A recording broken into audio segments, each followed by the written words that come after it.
Hello everyone, Catweazle here, welcome to the channel and welcome back to our playthrough of Arkham Horror, the card game where we are playing the Dunwich Legacy. We have just finished our first scenario, the house always wins, so we're going to proceed to the next one, which is scenario 1A, extracurricular activity.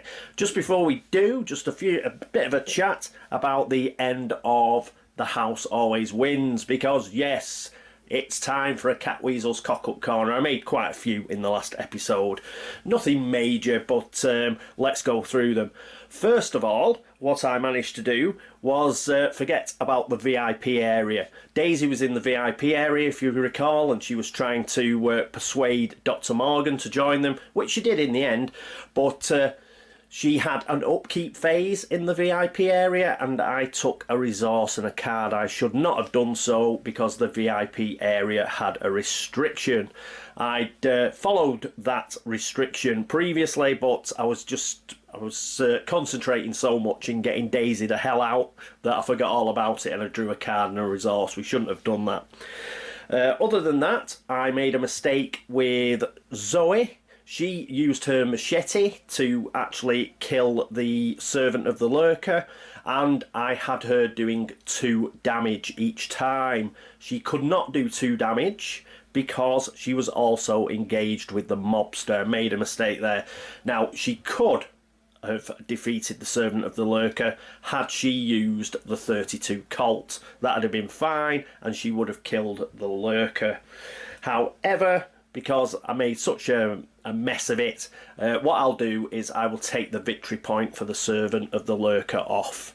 Yeah, so we're down to 4 XP rather than 5. As I say, we could have killed it with the Colt, but as it is, let's just take that victory point off for making such a load of errors. And there was a final error as well. Double or Nothing is a skill card. Now, I'm used to skill cards from the base game, which don't have a lot of text on them. Generally, it just says if you succeed when you commit this skill, you know, gain another card. Things like Guts, Perception, Manual Dexterity, things like that. But Double or Nothing actually has quite a bit of text on it, and I just thought it was an event card, like an idiot. What it is, when you commit a skill icon from a skill card, you get the whole shebang. You don't just get the icon, you get all the text with it. So that would have made the Servant of the Lurker a 8 combat. So obviously I wouldn't have played it if I hadn't got it confuzzled. But as I say, what we'll do is we'll just say that Zoe, she cleared off as soon as Daisy and Dr. Morgan came out of the club. So we'll just do it that way. We got 4 XP. So apologies for those errors, but they're past now. We're now in scenario 1A, which is extracurricular activity. So what we'll do is we'll just go through the setup, and then I'll go through the investigators. So scenario 1A, extracurricular activity. Dr. Armitage is worried his colleague, Professor Warren Rice, might be in trouble, so he has asked for your help in finding his friend. He seems unreasonably nervous about his colleague's disappearance, considering Professor Rice has only been missing for a matter of hours. So what we do in the setup, we've gathered all of the encounter cards from the following sets: extracurricular activity, sorcery, the beyond, Bishop's Thralls, Whippoorwills, Ancient Evils, Locked Doors, and Agents of Yog-Sothoth. And we've put all those together, but we've had to take a few cards out, and I'll go through that in a minute. Depending upon the following circumstances, a different version of faculty offices will be used in this scenario. Now, we completed The House Always Wins, so we're going to use faculty offices, The Hour is Late. Faculty offices, The Night is Still Young, has been discarded and won't take part in this game. You swap them around depending on whether you do extracurricular activities first or second. Also, we've set the following cards out of the encounter sets out of play: Jazz Mulligan, Alchemical Concoction, The Experiment, Professor Warren Rice, and 2 locations, Dormitories and Alchemy Labs. So you can see them, they're here. And every other encounter card is in the encounter deck here, which has been shuffled, but I'll shuffle it again just before we start play. Then we have to put our locations that are in play, and I've done that up here. So we have the Miskatonic Quad, and that's where our 2 investigators start. Then we have the Arm Library that is next door. Then we have the Humanities Building, which is down here, which is connected to the quad and to the library. And on the western side, we have the Science Building. That has just got a connection to the quad. We have the Administration Building, which just has a single connection to the quad. And finally, on the southern side, we have the Students' Union, and that has a single connection to the quad. So I've put the white lines in so you know what connects to what. Excellent. So that is the setup for extracurricular activity. And what we can do now is we can move on to our investigators. If you recall, it's the Arkham Ladies Mystery Society. Zoe and Daisy, they went to the Clover Club to investigate that lead, while Jenny and Agnes came here to Miskatonic University. So our lead investigator is going to be Jenny Barnes. Here she is, let's have a look at her. So she's quite a well-rounded investigator. The dilettante, she's got 3 willpower, 3 intellect, 3 combat and 3 agility. She's got the drifter keyword. You collect 1 additional resource during each upkeep phase, which is brilliant. Like, she's just going to have loads and loads of resources. And her elder sign effect is +1 for each resource you have. So she's got a shed load of resources. If she pulls an elder sign, she'll have like a massive positive number. Not a big deal, these elder sign effects. It's very rare the elder sign comes out anyway. No more Miss Barnes from you. My friends call me Jenny. Yeah. And she's got 8 health and 7 sanity. We'll just flick her over. She's got a deck size of 30. Her deck building options are rogue cards from level 0 to 5, neutral cards 0 to 5, and up to 5 level 0 cards from any other class. Deck building requirements, which do not count towards her deck side, are Jenny's Twin 45, searching for Izzy, and a random basic weakness. We'll go through those shortly. Jenny Barnes has spent the majority of her young life in pursuit of creature comforts, fine dining, and the latest fashions. That all changed when she received a letter from her sister Isabel. In this letter, Isabel confessed that many mysterious forces were aligning against her, and that she feared she may fall victim to some paranormal threat. It was the last letter that Jenny received from her beloved sister. Jenny has since returned to the States to track down and investigate all occult occurrences she can find. Hardly a wilting flower, she has proven herself a crack shot, as well as a fearless and clever investigator of the unknown. Until Isabel's disappearance is explained, Jenny will never relent in her search. So that is the beautiful Jenny Barnes. Put that over here. We've already given her her starting resources, her actions. Her colour is green because she's a rogue. And this is her deck. If you want to see exactly what's in her deck, very similar to the first episode in the series, I'll just put details of Jenny's and Agnes's deck at the end of the episode. Let's have a look at her special cards. So Jenny's Twin 45s. Now this costs X to put into play. You'll see what that is shortly.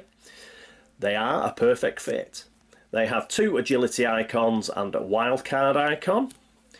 They are an item, they are a weapon, they are a firearm.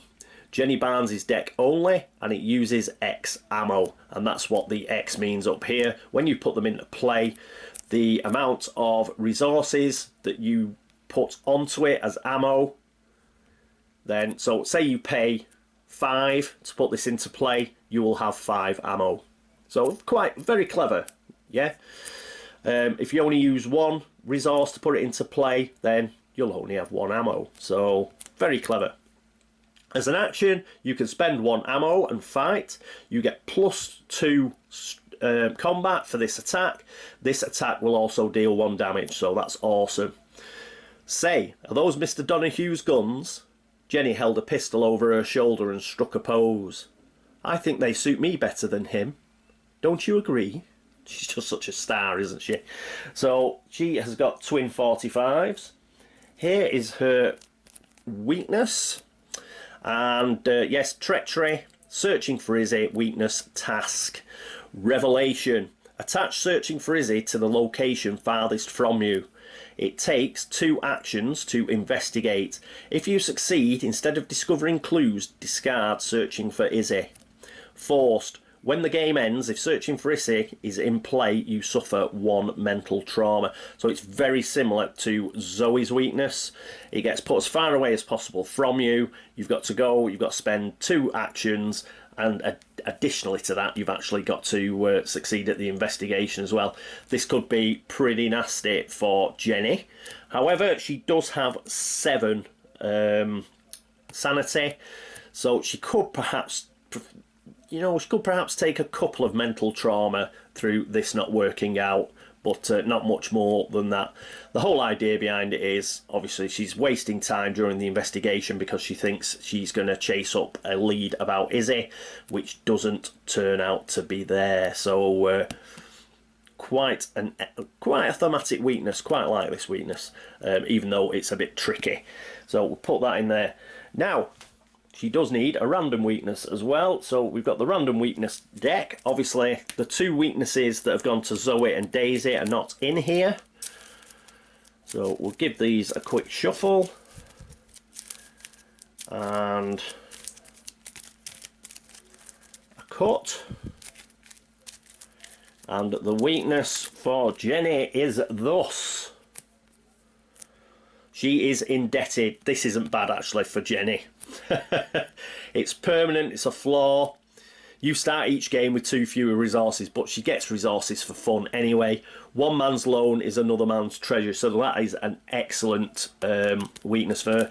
But it goes into play straight away, so we'll put it there.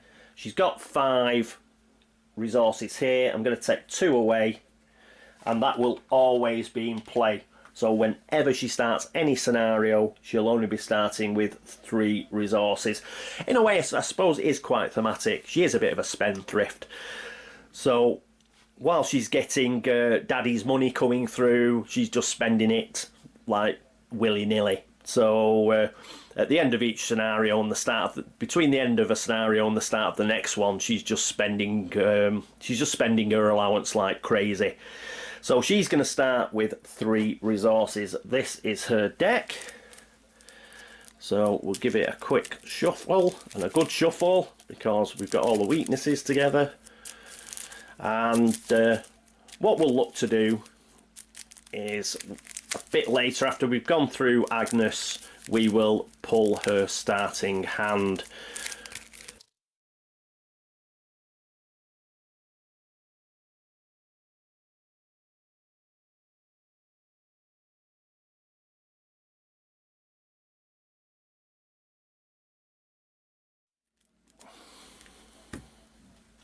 There we go. Let's move on to Agnes Baker. So here is Agnes.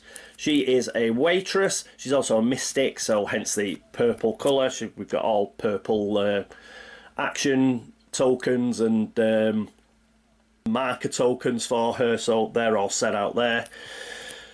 She has got excellent willpower. She's got 5 willpower, which is brilliant. She's got 2 intellect, 2 combat, and 3 agility.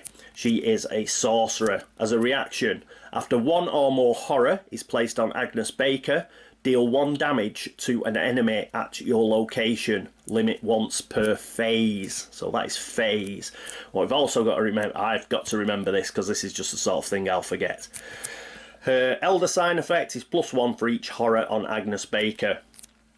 Always a good idea to keep a couple of horror on Agnes Baker. We don't want too many because we don't want to go insane, but a couple of horror on Agnes is fine and dandy.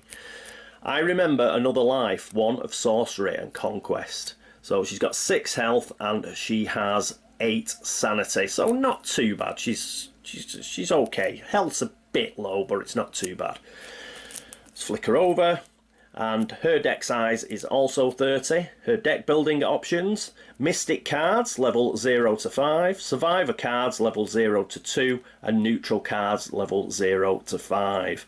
Deck building requirements that do not count towards her deck size are Heirloom of Hyperborea, Dark Memory, and 1 random basic weakness. We'll go through those shortly.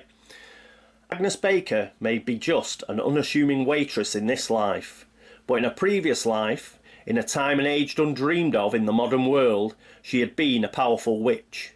It began when she found a strange artifact, a key of some kind, in a dusty collection of family belongings in her attic. When she touched it, the memories came flooding back, along with one word: Hyperborea. The more she delved into the visions and memories of her former life, the stronger her powers grew, and the more frightened that she became. So that is Agnes. We'll just pop her over here. Let's go through her stuff. So here's her weakness, which is Dark Memory. It's an event. Cost us 2 to put into play. Place 1 doom on the current agenda. This effect can cause the current agenda to advance, so that is nasty. Forced. If Dark Memory is in your hand at the end of your turn, reveal it and take 2 horror. No, not again! So it's not a question that we can leave it in our hand. Yeah, if we leave it in our... Well, we can leave it in our hand, but we're going to take 2 horror each time we leave it in our hand, which basically forces us to play it. Yeah, pay the 2 resources and play it, so we do not start taking horror. Then, obviously, it is in our play area, and it's a spell, and yeah, as soon as we play it, it's place 1 doom. So, oof. So we've got to look out for that. Try and get rid of it if we can. I don't think we can. There are ways to get rid of it, I think, because it's got the keyword spell, but I can't think of any offhand, but I'm sure you guys do. So that is her weakness. And she also has a special item. This is an asset, costs 3, it's the Heirloom of Hyperborea, artifact from another life.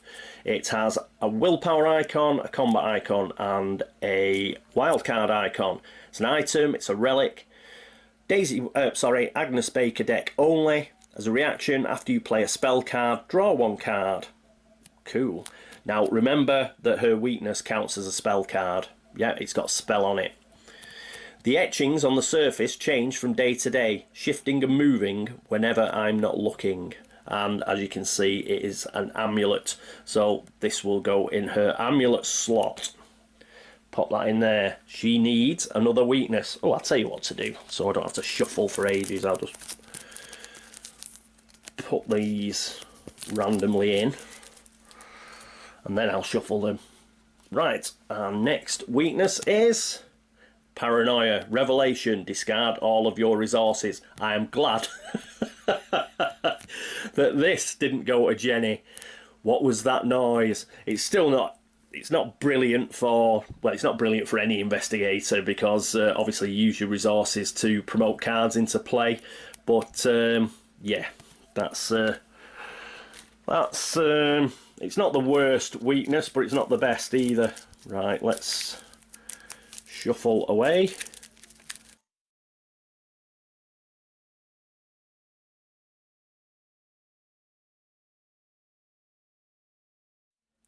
And cut. So there we are. We've got both of our decks set up. We can get rid of the weakness deck now. Put that over there somewhere. Chaos bag is exactly the same. We didn't add any tokens to the chaos bag. Remember, we didn't cheat or anything like that, so we've got exactly the same chaos bag. Right, we've done that, so we've now got to draw our opening hands. So we'll go to Jenny first. She gets 5 cards. 1, 2, 3, 4, 5. Remember, any weaknesses, we replace that with another card. Jenny's twin 45s. Fantastic. We like them. So put those there. Next, overpower. Perhaps don't need that. Guard dog, that will be useful. Jenny, a little pet Pekingese, it's a beast. Liquid Courage, this should be good for Jenny as well. I'm tempted to keep that. And the final card is Hard Knocks. I definitely want to keep that. So I think we can get rid of Overpower just for the time being. So we'll mulligan that and we'll pick another card. And we get Think on Your Feet. Fast. Play when an enemy would spawn at your location. Immediately move to a connecting location. No, right, so that's pretty good for doing a runner. As you can see, poor old Jenny there, tentacles, but she's rather niftily letting the tentacles have her coat while she does a runner. So pretty good. Costs 1 to play. It's got intellect icon and agility icon. So we'll put that down there. I'll straighten those out later. And we will reshuffle as we are putting a card back.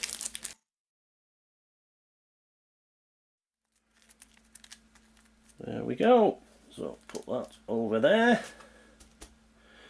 And I'll straighten those up later. Now we've got to pick for Agnes. So she gets 1, 2, 3, 4, 5. She gets Peter Silvestre, big man on campus, one of the best allies in the game. That's why I put him in her deck. He's going to be brilliant. He's got a... I'll go through him actually because he's quite good. He's got a willpower icon. Costs 3 to play. He's an asset.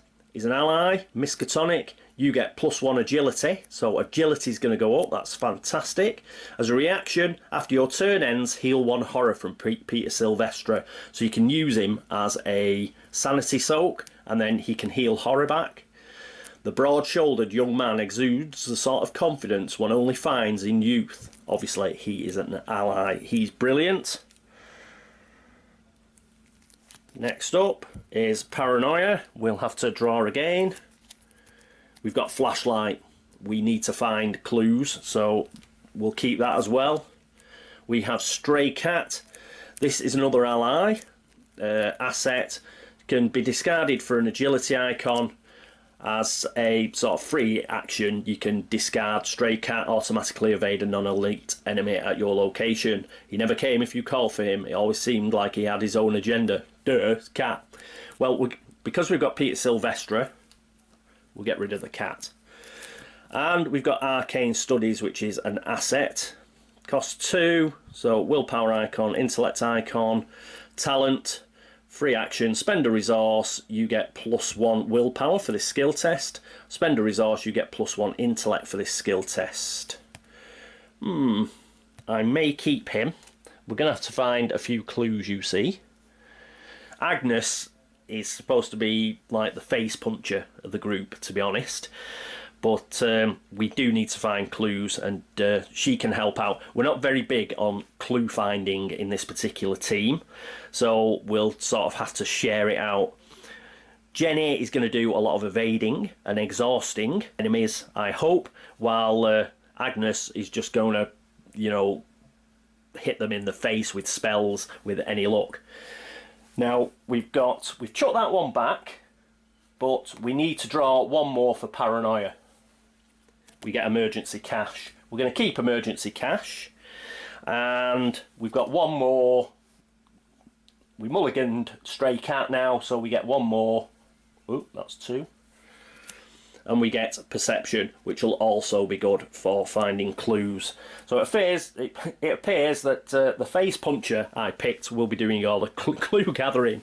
But there you go. Right, we will... Let's stick them in anywhere just before I shuffle again.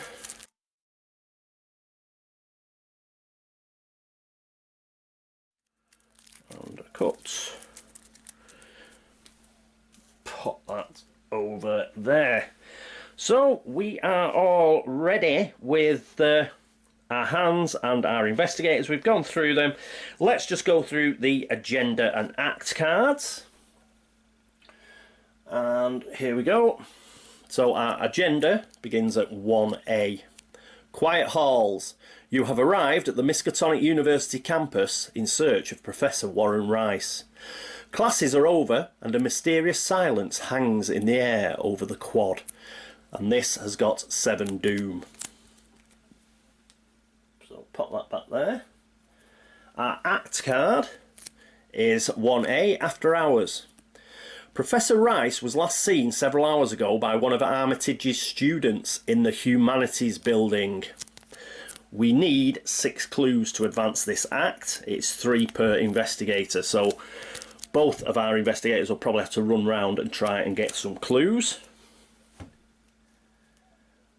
Pop that there, and let's just quickly flick over the Miskatonic quad, because that's where we are starting. So here's the Miskatonic quad. Location, Miskatonic. A too early winter has stripped the trees bare. Their dead branches whistle as a sharp cold wind cuts across the empty quad. So we'll flick it over, and here we go. It has got 3 shroud but no clues. As an action you can resign. We can't find Rice anywhere. You leave the campus hoping Armitage will forgive you. Surrounded by fences and gates of wrought iron, you can't help but feel as much a prisoner here as a guest. So that is the Miskatonic quad. And I'll make a mess of pouring it here. There we go. So that's the Miskatonic quad, where both of our investigators will start. One last final thing to go through is the scenario card, which tells us what our particular tokens add up to. So a skull token, it's -1. If you fail, discard the top 3 cards of your deck. The cowled cultist is -1, but -3 instead if there are 10 or more cards in your discard pile. So the more cards that we discard, bad news. We do not have an Elder Thing token. We did not cheat during the House Always Wins. So that is extracurricular activity and what our tokens mean. Right, we are pretty much ready to go. What I'll do is I'll just neaten everything up. I'll upload this part of the introduction, and then I'll come back and we'll play our first turn, and then we'll call it a day, I think. Okay, so I'll see you shortly.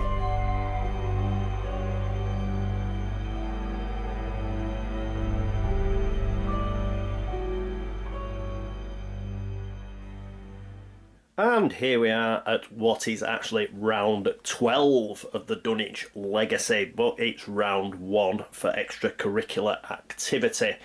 Because it's the start of the scenario, we do not have a mythos phase, so we go straight into the investigation phase.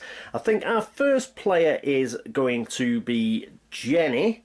So what she's going to do is, I think she's going to move first, so let's get up to the map.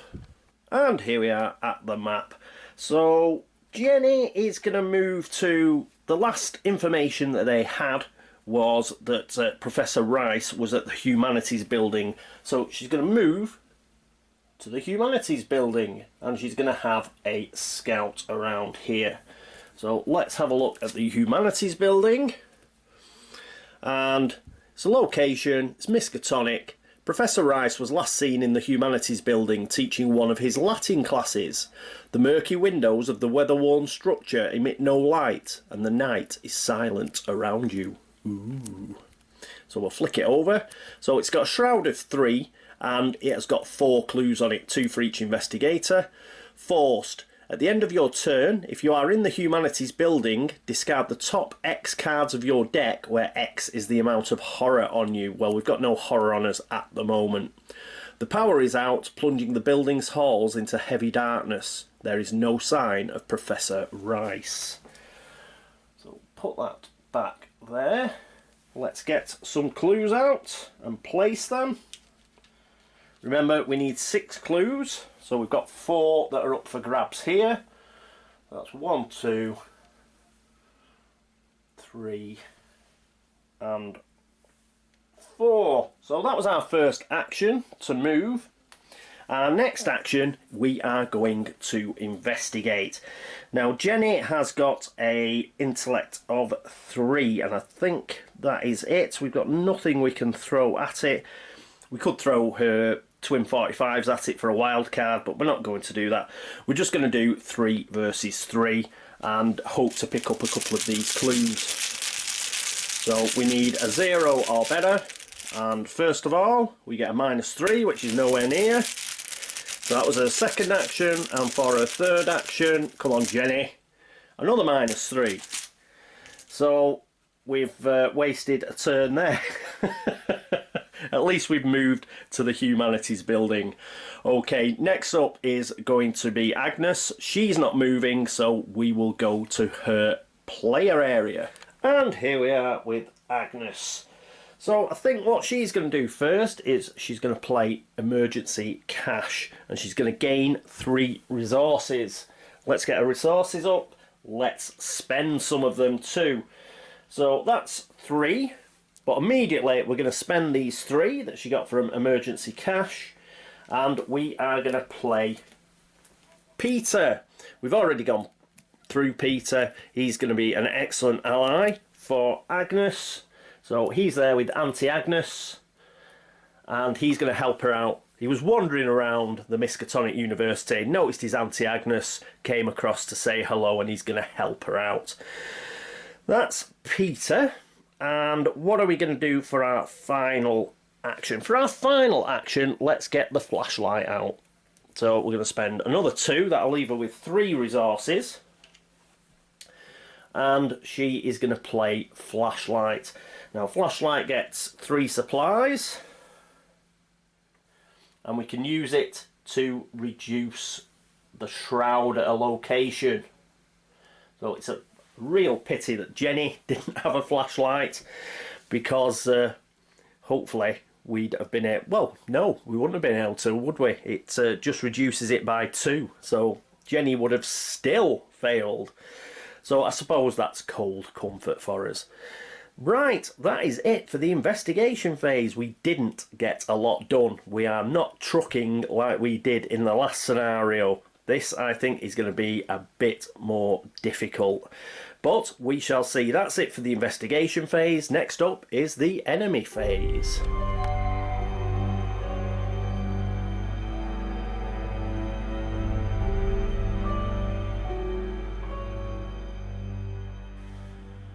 And here we are at the enemy phase, and that's what we like to see. Absolutely no enemies whatsoever. So we can move on from the enemy phase and we can move into the upkeep phase.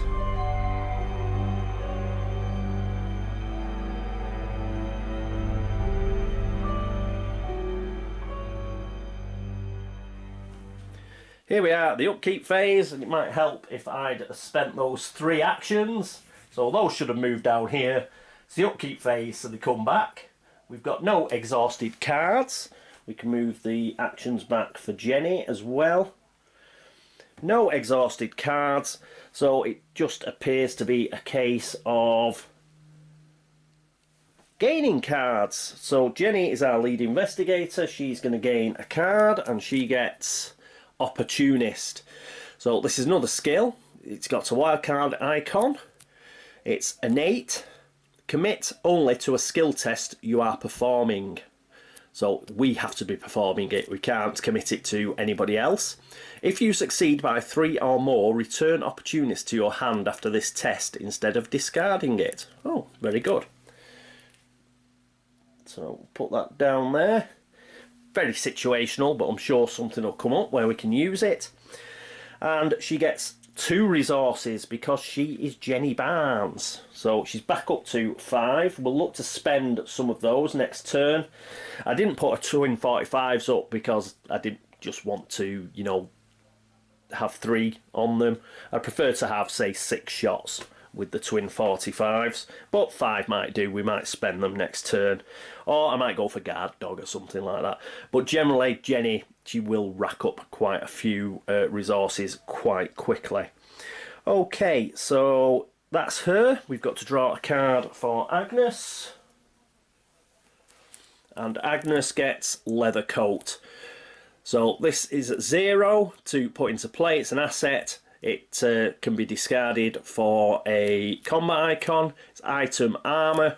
The coat was not the most fashionable choice, which is why, probably why Jenny isn't wearing it. But it did feel warm and reassuring in its bulk. So there we go, armour, that'll be very useful, that extra 2 health. So we'll look to put that in play. It'll just cost us an action, it won't cost us any resources, so that's pretty good.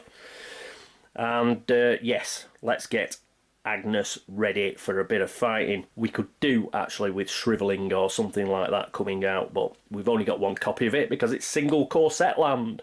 So we'll have to see how we go on. Right, oh, a resource. Don't forget the resource. So she's up to 4. Excellente. Right, so that is the end of the upkeep phase, and that is the end of the round. Round 12 has finished, and we have started extracurricular activity. However, it will be the end of episode 5, so it's going to be quite long with the bit of the intro and the setup that we had to do for this particular scenario, so we will leave it there, and we will crack on fully next episode. So thanks very much for watching. Thanks very much for all the views, for all the subscriptions, for all the likes and the dislikes, and just generally thank you for all the help and support. And I need the help and support because I keep making errors. Which brings me on to, yes, if you've noticed any errors in this episode, please let me know, and I will try and fix them before we start episode 6. Thanks to everybody who's been across the Board Game Links to have a look at the videos over there, and everybody on BGG who's liked the video threads or made a comment or dropped Geek Gold, anything of that nature. Thank you so much. Well, that is it for episode 5. Obviously a bit heavy on all setup and things like that, but we have got cracking. We have done our first round of extracurricular activity. We haven't done too amazingly. With any luck, that will improve. Next episode it'll have to, because I don't think we have got much time. Thank you for watching. I hope you join me for episode 6, but until then, this is me, Catweazle, signing off. Toodaloo.